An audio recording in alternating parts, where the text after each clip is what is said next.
Well, let's get reaction now from the founder and director of Operation Black Vote and the former chair of the Race Disparity Unit advisory group, Lord Woolley, Simon Woolley. Thank you very much indeed for joining us, Lord Woolley.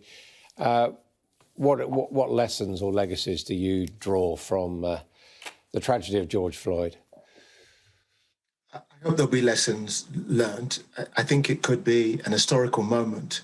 I mean, first and foremost, I was extremely pleased for the family of George Floyd and for America, but also potentially globally. And I was particularly impressed by President Biden's remarkable statement straight after the guilty verdict, in which he said that he and America must confront systemic racism head on and now. These are dramatic words.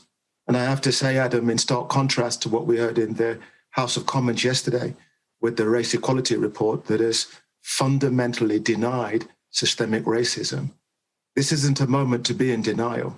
This is a moment of such deep reflection that the outcomes of that reflection could be transformative and lift barriers and lift inequalities that have persisted for many, many decades.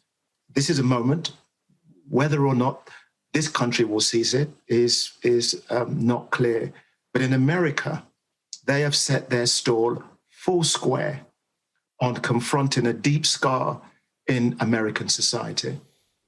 It is a very deep scar in American society, to a society founded to a certain extent economically on slavery and then which actually had segregation written into law. UK obviously was involved in slavery, but it's had a different history since then. So to what extent do you think we should draw parallels between the situation? We must draw parallels. Look, we had the biggest and longest civil unrest on race ever in this country. Hundreds of thousands of, I was impressed by seeing your pictures, Adam, when you saw hundreds of thousands of young people, white and black, demanding change.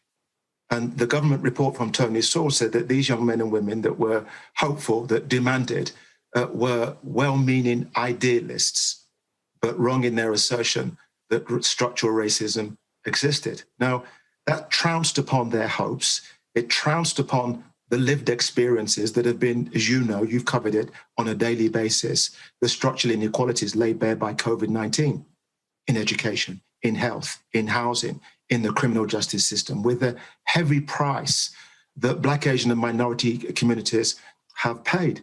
As I said, look, this should be a 1945 moment, after the World War, where you think big, you think bold, you think brave, because you've recognized the systemic inequalities, the systemic changes that are needed.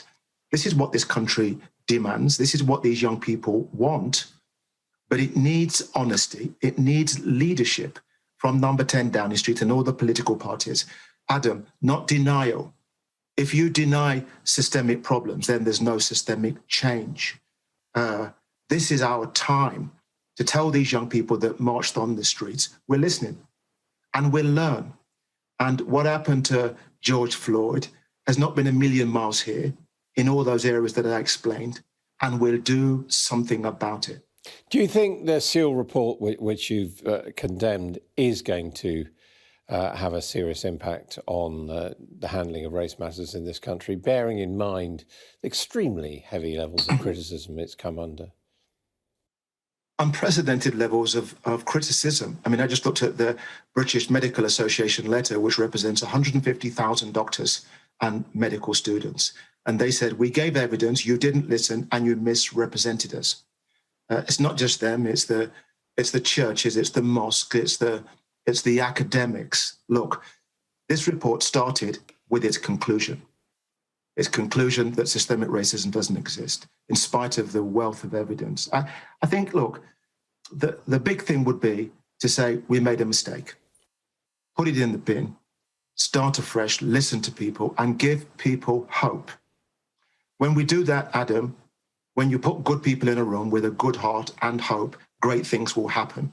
But if you have blinkers on and you are entrenched in denial, then what happens is that the same outcomes that happened in the USA that can happen here will continue to occur. Lord Woolley, thank you very much indeed for joining us.